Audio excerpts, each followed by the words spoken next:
Parang meron ka ditong pinag-iisipan and I think it has something to do with uncomfortable situation. You know, parang nasa isang hindi ka komportableng sitwasyon at maaaring pinag-iisipan mo yan. Pero tingnan mo, lumalabas na ang energy mo is the Nine of Cups energy. So, parang may kinalaman rin yun sa wish fulfillment mo dito. Pero ano nga ba yung uncomfortable na situation na sinasabi mo? Ayan, no? Niisip mo pa ito na iwasan, no? Tinan mo, all of the cups are standing behind you. Okay, let's see if it is related here with love and romantic feelings. But I do see and I do vibe, no? Na posibleng high chance yun na nga yun, no? So, let's see. Ano ba tong bagay na to? Na lumalabas bilang wish fulfillment mo. But at the same time, you're thinking too much about this, no? Parang ito yung nilalaman ng iyong thoughts, no? Palagi. Let us... Okay, so let's go ahead and check these messages here for you, collective.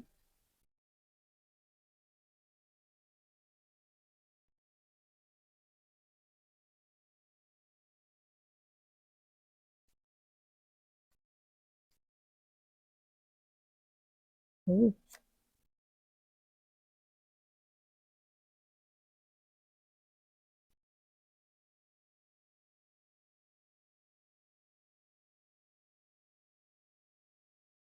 Wow, we have here the Queen and the King of Coins energies, you know. Bongga guys, mamaya ipapaliwanag ko sa inyo, no? Ito mga babes, no, ay isang klase ng reading na I think dapat mo itong malaman, no? Kasi iba sa inyo, wala kayong kamalay-malay dito. Yan, no? So, let me just lay all the energies first sa ating table before we start. Okay? Na mas palawigin pa ito. Oh,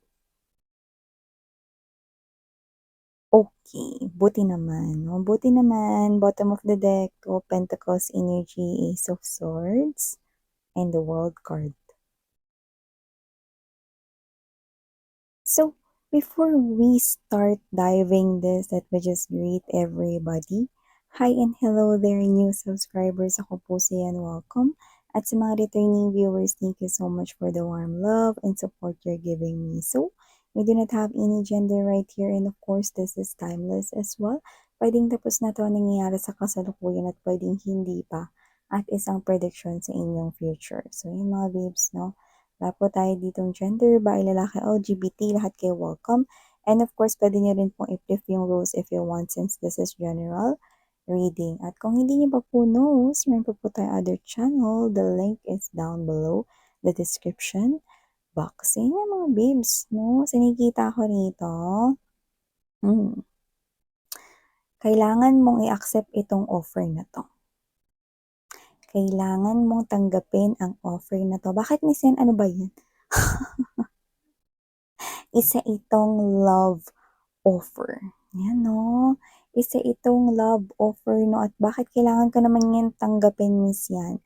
Kasi with the Wheel of Fortune energy, Ace of Pentacles, and the Lover's card energy.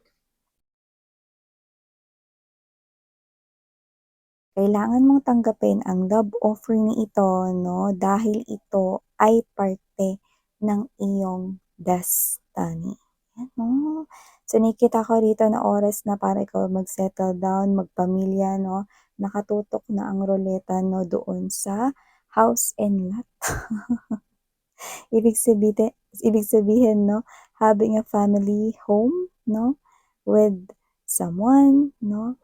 Ikaw ay nasa right age na, no? Para matagpuan ang iyong the one, no? At nakita ko na nga yun dito, no? Sa katauhan ng isang someone. Ang taray, no? I think you will finally found someone, taray.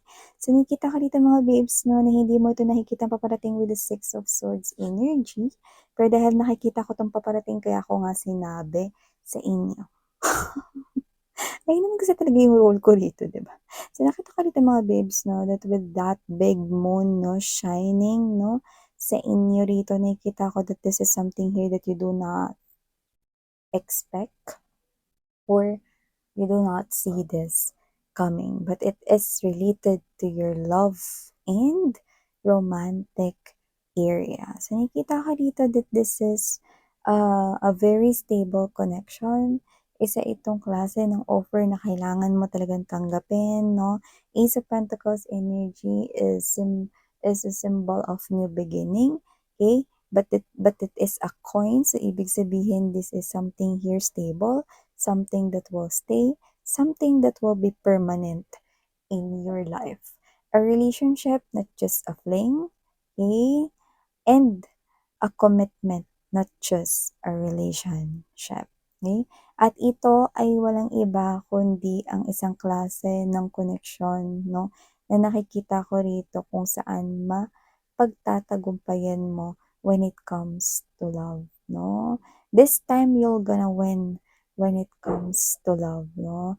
You will not make iyak sa mga luha, no? Dahil ikaw ay masasaktan, hindi. Ikaw ay maaring maging emosyonal dahil natanggap mo na rin sa wakas ang pag-ibig na deserve mo. At ito na nga ay sa piling ng iyong perfect match, Queen and the King of Coins energy. No? Alam mo kung ano ibig sabihin nito? Okay? Papunta ka 'no, kailangan mong tanggapin itong opportunity na 'to dahil papunta ito 'no, dun sa taong nakatakda talaga para sa'yo. Paglalapitin kayong dalawa. So, maaaring yan ay oportunidad na may kinalaman sa trabaho, pera, maaaring may applyan ka ritong trabaho 'no, or bagong kumpanya, or baka ito ay new potential collaboration with a business partner or a potential business partner dito 'no. Kailangan mong tanggapin yung offer na yun nang sa gano'n ay mapalapit ka 'no, nang mapalapit dito sa taong nakatakda para sa'yo. Ang taong ito 'no, with the Nine of Coins energy and there's this Ten of Wands 'no. Ito yung klase ng tao rito 'no, na magpapakita sa'yo ng pagpapahalaga mo sa sarili mo. Siya yung tao dito 'no, na magpapakita sa'yo na dapat mong mahalin yung sarili mo, alagaan yung sarili mo, ibigay yung mga bagay na sa tingin mo ay makabubuti para sa sarili mo 'no. Yeah, I do see a mature guy or a mature woman right here na meant for you guys 'no, and you're traveling with this person right here, moderate to, okay? Pabilis ng pabilis dito with the Eight of Wands energy 'no, at maaaring meron ditong opportunity na posibleng may kinalaman sa work. Kailangan mong tanggapin 'yun, kailangan mong tanggapin 'yun dahil part 'yun ng destiny mo 'no. So, maaaring ikaw ay mag-travel na literal 'no, papunta diyan sa opportunity na 'yan when it comes to coins, pentacles, money, or might be business, but it will lead to something more, 'yan 'no. Parte 'yan ng destiny mo kaya talagang wala kang magagawa kundi tanggapin ang offer na 'yan, and why not? Ayan naman talaga ang offer na para sa'yo. Pero bakit nga ba miss 'yan? Meron diyan na Four of Cups energy to the Two of Pentacles energy, because kung sino man 'tong individual na 'to na nakikita ko rito na posibleng may mga bagay na maging harang or blockage dito sa pagka-in love mo sa kanya. Bakit? Kasi nakita ko rito na itong tao na 'to ay isang mataas na tao, maaring nabibilang sa mataas na uri ng lipunan, at maaring siya rito 'no ay posibleng negosyante or posibleng mayaman, 'yan 'no. Yung iba naman posibleng mataas ang kanya ritong katungkulan at maraming mga tao rito ang umaasa or nagtitiwala sa kanya, kaya parang pakiramdam mo rito hindi kayo nababagay. 'Yan 'no, may gano'n kang iniisip na hindi kami nababagay, ah, maaaring ako ay, hindi talaga, nababagay para sa tao na 'yan 'no. Dahil yung iba kasi rito posibleng may mga energies na nagsasabi na hindi kayo bagay, or or kayo 'to na masyadong mataas yung tao na yun kaysa sa inyo. May mga gano'n tayong nakikita rito 'no, pero yun ay mga sabi-sabi lamang ng iba, 'di ba? Maniwala ka sa person na 'to kasi napaka-humble niya rito kahit na siya ay may success sa kanyang kaperahan 'no. Maaaring, may-ari siya rito ng sarili niyang bahay or naka-purchase siya ng sarili niyang bahay at itong person na 'to kahit na mataas pa yung kanya ritong posisyon or mataas pa yung antas niya rito sa kanyang pamumuhay 'no, napaka-humble niya ritong individual 'no. Makinig ka lamang sa kanya at 'wag mong pakinggan ang sasabihin ng ibang tao, okey? This person might be too good to be true, pero ganyan talaga yung kanyang ugali 'no. This person is really someone na mabuting tao, and I think this person here is someone 'no, na walang pakialam sa sasabihin ng iba. Kaya huwag kang magsalita ng hindi maganda about yourself dahil masasaktan siya doon 'no. Ayaw niya na minamaliit mo yung sarili mo or iniisip mo na hindi kanya deserve 'no. Actually iniisip niya nga rin dito na hindi mo siya, I mean na hindi ka niya deserve, eh, iniisip niya rin na hindi ka niya deserve 'no. Ano ibig sabihin nun? Ibig sabihin mataas yung tingin niya sa'yo, 'di ba? Kung sino man 'tong individual na 'to 'no, 'wag mong isipin yung mga bagay na hindi maganda at 'wag mong pakinggan yung sasabihin ng iba, 'yan 'no. Kasi alam mo yung ano, 'pag meron kasing person na successful merong mga tao sa paligid niya 'yan. Hindi lahat ng mga tao sa paligid niya ay totoo sa kanya 'no, at marami ring mga bullies at bashers nun parang, "Oh, tignan mo si boss, gwapo, mayaman, 'yan 'no. Tignan mo naman yung girlfriend niya, tingin mo ba nagbabagay sila?" May mga gano'n-gano'n wala tayong gender mga babes, example lang 'yan 'no. 'Wag mo daw pakinggan yung mga gano'ng klase ng bagay, okey? Ang importante gumawa kayo ng sarili ninyong mundo, masaya kayong dalawa 'no, at wala silang magagawa kasi yung tao na yun na nakatakda sa'yo. Kaya ang gawin na lang nila dito 'no ay memetaze sila sa inggit, yun 'no. Nakikita ko dito mga babes 'no na wala ka rin namang magagawa kasi talagang nakatakdang tanggapin mo yung offer nito, bakit? Eh, siya yung nakalaan sa'yo, eh, wala ka rin namang choice. At saka nakikita ko na siya rin naman yung gusto mo, 'yan oh. Nakikita ko rito 'no na magugustuhan mo siya kasi may mga bagay siya rito na ipapa-realize sa'yo na never mong na-realize about yourself. And with this Two of Pentacles energy, Ace of Swords right here in the World card, nakikita ko na yung pagiging ganyan mo na hindi ka may bagay, hindi ko siya deserve, may mga gano'n 'no. Nakita ko rito 'no na ikaw ito na at the end of the day, mare-realize mo with the World card, this is a major arcana. So, ibig sabihin na the universe will now step in. Mag-i-interfere na dito, okey? Dito mare-realize mo na may mga sitwasyon na mangyayari dito na magpapa-realize sa'yo na deserve mong sumaya at alam mo na kailangan mong tanggapin 'tong offer na 'to dahil napapasaya ka niya, 'no? At nagdadala sa'yo rito ng mga positibong pagbabago sa iyong sarili at sa iyong buhay 'no. Kaya nakikita kita dito na hindi ka na maapektuhan ulit ng mga sasabihin ng mga ibang tao 'no. Wala ka ng ibang pakikinggan dito kundi yung puso mo at ang person na ito 'no. So nakikita ko dito 'no, nasa umpisa medyo challenging 'yan sa'yo dahil parang kalaban mo yung sarili mo rito 'no. Mahirap kasi yan mga base 'pag iniisip mo na hindi mo deserve yung bagay, pero gustong-gusto mo naman yun, eh, nagko-contradict yun 'no. Tsaka wag mong pigilan yung sarili mong sumaya, mahal ka nitong tao na 'to 'no, nagmamahalan kayo at kung hindi pa 'to nangyayari magmamahalan kayo rito, huwag kayong makinig sa sasabihin ng iba 'no.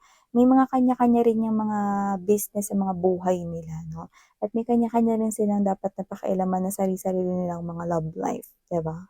So, don't mind those people right here and huwag ka masyadong mag-overthink or mag-over-assess ng mga bagay-bagay 'no. Just trust your heart and trust this love. This person is trustworthy talaga 'no. Mapagkakatiwalaan mo siya rito ng iyong heart 'no. Once kasi na makinig ka sa mga negative na mga sinasabi ng ibang tao, dun ka na magsisimulang maapektuhan at yun yung bagay na hindi mo dapat na, sanayin about yourself. Ngayon pa lang, baguhin mo na yung gano'ng klase ng mindset at isipin mo na deserve mo namang sumaya, 'di ba? Talaga namang deserve ng bawat isa sa atin 'no, ang maging masaya at napakaganda nitong reading na 'to 'no, kasi itong tao na 'to ay ang taong nakatakda talaga para sa'yo. Kaya wala kang magagawa, wala rin magagawa yung mga bashers, no? At kung sino-sino pa rito na posibleng tumutol sa koneksyon ninyo, no? Wala silang magagawa. Dahil kayong dalawa ang itinakda, selyado na, no? At hindi na mapipigilan pa. Ang bongga! Nakita tayo dito mga babes, no? Angel number 111 o 1111111. Ibig lang sabihin ng mga babes, no? This is you. Yan, no? You are on the right path moving towards this person right here. Nakatakda talaga kayo, no? Na mapunta sa piling ng isa't isa. So, yan mga babes, nito ang mga nakuha kong mensahe para sa iyo. Yan, muli ako po si Yan. And if you are interested, you can also check out my other channel. Link is down below the description box. Thank you. Sarang heyo. Love and light. Annyeong.